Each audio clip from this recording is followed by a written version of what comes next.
उसको हराने हमारे देश के प्रधानमंत्री गए, वो भी नहीं हरा पाए। हमारे सूबे के मुख्यमंत्री गए, गृह मंत्री गए, रुआ नहीं टेढ़ कर पाए उसका। योगी मोदी का एक ही नारा, ना परिवार है हमारा। योगी मोदी का एक ही नारा, ना परिवार है हमारा, ना बसने दूंगा परिवार तुम्हारा। बंगाल में खेला हो भी 27 अक्टूबर को मैंने मऊ की धरती पर जब माननीय अखिलेश यादव जी को लेकर मैं वहां उतरा तो मैंने साफ साफ कहा कि बंगाल में खेला होबे तो उत्तर प्रदेश में खदेड़ा होबे। अमित शाह यहाँ यूपी में डोर टू डोर पर्चा बांट रहे हैं, थूक लगा के बांट रहे हैं, आपने देखा होगा। नमस्कार, आप देख रहे हैं सिटी पोस्ट और मैं हूं अभिषेक मिश्रा। उत्तर प्रदेश के 11 जिलों के 58 विधानसभा सीटों के लिए वोटिंग शुरू हो चुकी है और इस वक्त हम उत्तर प्रदेश की सियासत के सबसे चर्चित चेहरे, सबसे चर्चित शख्सियत से बात करने आप पहुंचे हैं। ओम प्रकाश राजभर सुहेलदेव समाज पार्टी के राष्ट्रीय अध्यक्ष हमारे साथ हैं। बीजेपी की टेंशन जाहिर तौर पर इन्होंने बढ़ा रखी है, कैसे बढ़ा रखी है ये बताने की ज़रूरत नहीं है, लगातार आप इनको देख रहे हैं और सुन रहे हैं। राजभर साहब, 11 जिलों की 58 सीटों के लिए आज वोटिंग हो रही है। जाहिर है आपसे ये सवाल आज वाजिब हो जाता है कि 58 सीटों में कितनी सीटें समाजवादी पार्टी गठबंधन को? 50 से ज़्यादा। 50 से ज़्यादा सीटें। हाँ। इस नाते कि देखिए, प्रदेश में 5 साल जो सरकार बीजेपी की रही है, महंगाई का आलम इन लोगों ने वो कर दिया है कि हर आदमी परेशान है। गैस सिलेंडर 400 से बढ़ा के 1000 किया, सरसों का तेल 50 से बढ़ा के 200 कर दिया, अरहर की दाल 55 रुपये से 125 कर दिया, पेट्रोल 60 से 100 पार कर दिया, डीजल 55 से 97 रुपये कर दिया। जो मोटरसाइकिल गरीब खरीद करके चलाता था 50,000 से 90,000 उसको कर दिया। दूध 30 रुपया लीटर था, उसको 60 रुपया कर दिया। तो महंगाई का मार से पूरे प्रदेश में हाहाकार मचा हुआ है। दूसरी चीज़ की जो बेरोजगारी, युवाओं को रोजगार चाहिए। जो भी युवा रोजगार मांगने यहाँ आया तो भारतीय जनता पार्टी योगी सरकार ने उन छात्रों को, उन बेरोजगारों को रोजगार के बदले पुलिस की लाठी दी, तो लाठी से पीट के वो गए। तीसरा, इन्होंने पिछड़ों का हिस्सा लूटा है, पिछड़े दलित का। 69,000 शिक्षक भर्ती हो, चाहे 68,500 शिक्षक भर्ती हो, चाहे 12,460 की हो, चाहे 72,240 की भर्ती हो, सब में इन्होंने 27% बैकवर्ड का, 22.5% शेड्यूल कास्ट का रिजर्वेशन इन्होंने लूट लिया। बच्चे जब अपने हक की बात करने आए तो इन्होंने लाठियों से पिटवाया। फिर उसके बाद बच्चे राष्ट्रीय पिछड़ा वर्ग आयोग गए।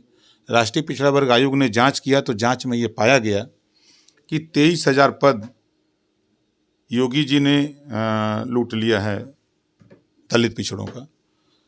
तो फिर जब जांच हुई, जांच के बाद तो फिर ये कह रहे हैं, पहले तो कहते थे बड़ी पारदर्शिता है, कोई बेईमानी नहीं है, सबको बराबर कानून किया है, पालन किया है। फिर उन्होंने कहा कि हम 6,000 भर्ती देंगे। 23,000 की जगह 6,000 देने की बात की, मतलब स्वीकार होगा ना कि हमने लूटा था हिस्सा। वहीं चाहे छात्रवृत्ति का मामला रहा हो, चाहे शुल्क प्रतिपूर्ति का मामला रहा हो, वहीं सामान्य वर्ग के बच्चों को सबको मिलती है छात्रवृत्ति, शुल्क प्रतिपूर्ति। जब पिछड़ों का नंबर आता है तो इनके पास पैसा नहीं होता है। आप जाति आधारित जनगणना की बात बराबर कर रहे हैं, लगातार कर रहे हैं।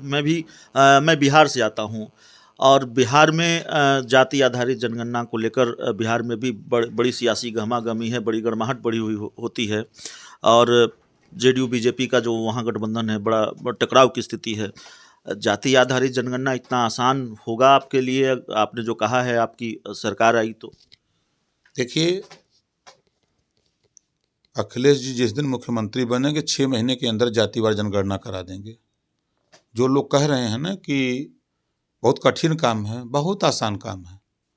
अलग अलग इलाकों में अलग अलग जातियां रहती हैं, एक ही इलाके में सारी जातियां नहीं पाई जाती है। और चूँकि हमारे यहाँ 24 करोड़ आबादी है और 826 ब्लॉक हैं, 350 तहसीलें हैं, 75 ज़िले हैं, सिस्टम हमारे पास सब है, सब कुछ है, हम लोग करके दिखाएंगे। हम 300 यूनिट बिजली फ्री देने की बात कर रहे हैं। कल तक यही भारतीय जनता पार्टी कर रही थी, कहाँ से ले आएंगे? आज जब अपना मैनिफेस्टो जारी किया है तो वो भी उसी रास्ते पर चल पड़ी है जिस रास्ते को हम लोग बता रहे थे। 5 साल सरकार रही तो इन्होंने बिजली फ्री क्यों नहीं दिया, बल्कि बिजली का रेट बढ़ा करके इन्होंने उत्तर प्रदेश की जनता से इन्होंने पैसा वसूला। जब आचार संहिता लागू होने को हुई तो 3 दिन पहले इन्होंने बिजली का दाम आधा कर दिया। तो 4.5 साल तक आपने लूटा जो पैसा वापस तो करो प्रदेश की जनता का।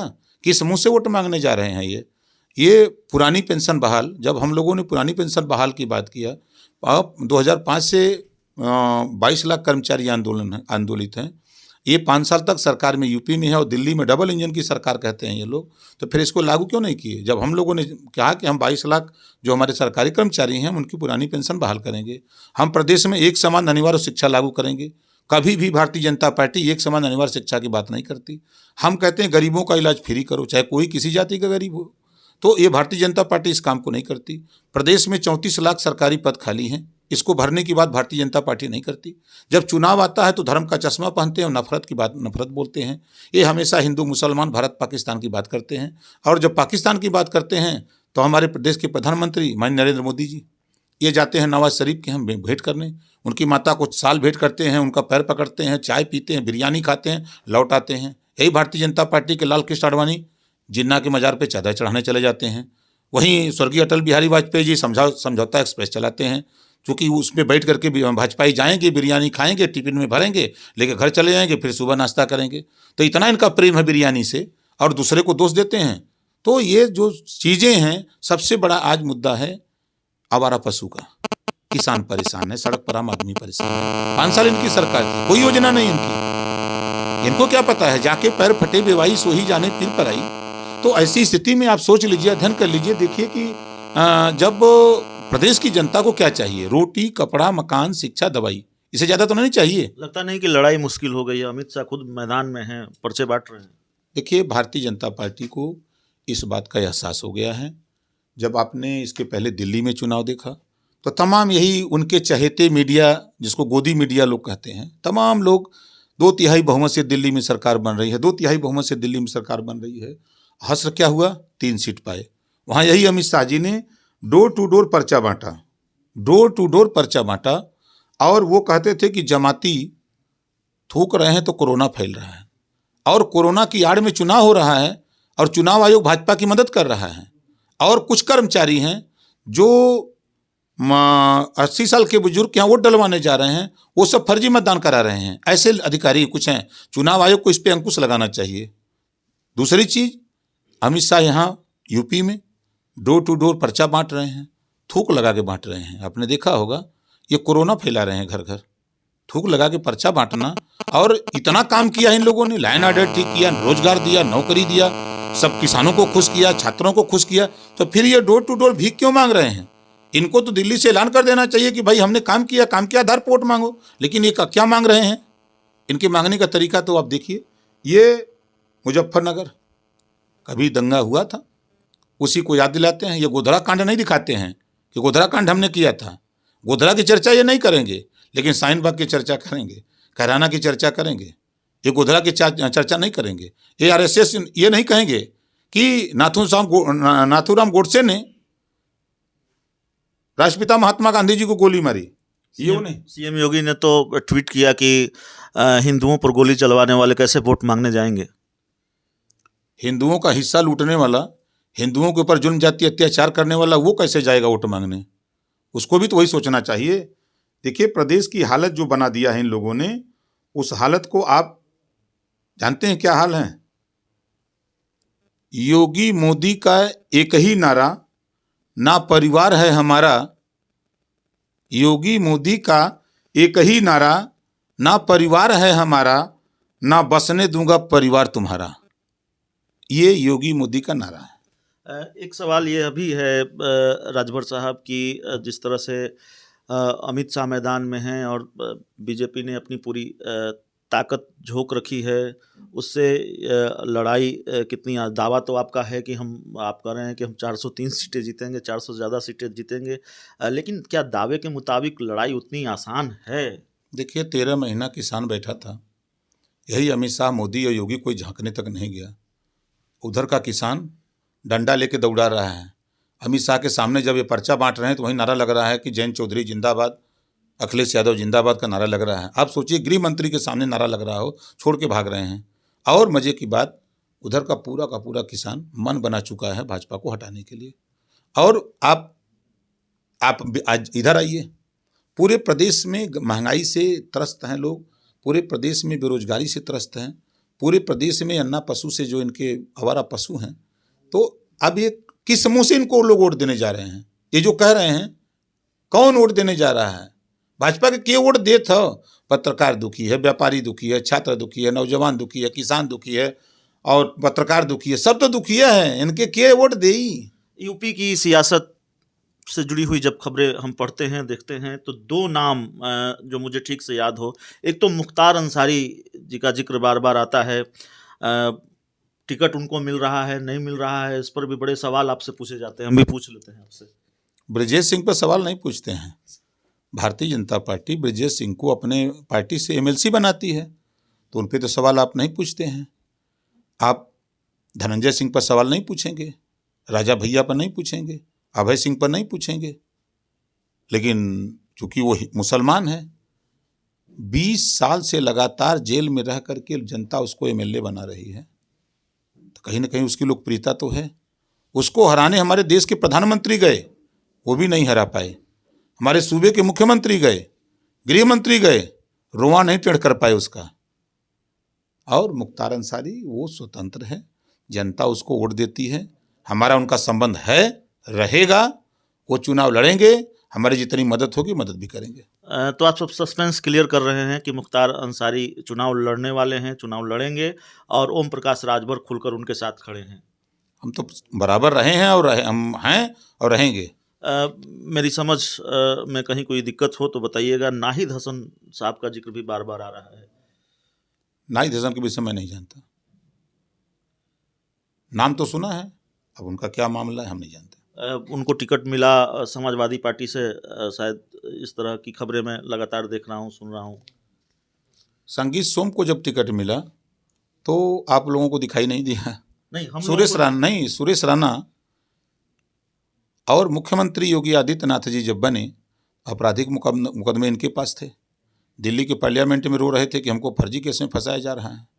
ठीक है, डिप्टी सीएम, उनके ऊपर आपराधिक मुकदमे, उन पे चर्चा तो नहीं होती है। 156 विधायक वर्तमान सरकार में अपराधी प्रवृत्ति के, उन पे तो चर्चा नहीं होती है। खाली देश में मुख्तार की चर्चा, अति की चर्चा क्यों होती है? एक आखिरी सवाल है राजभर साहब हमारा।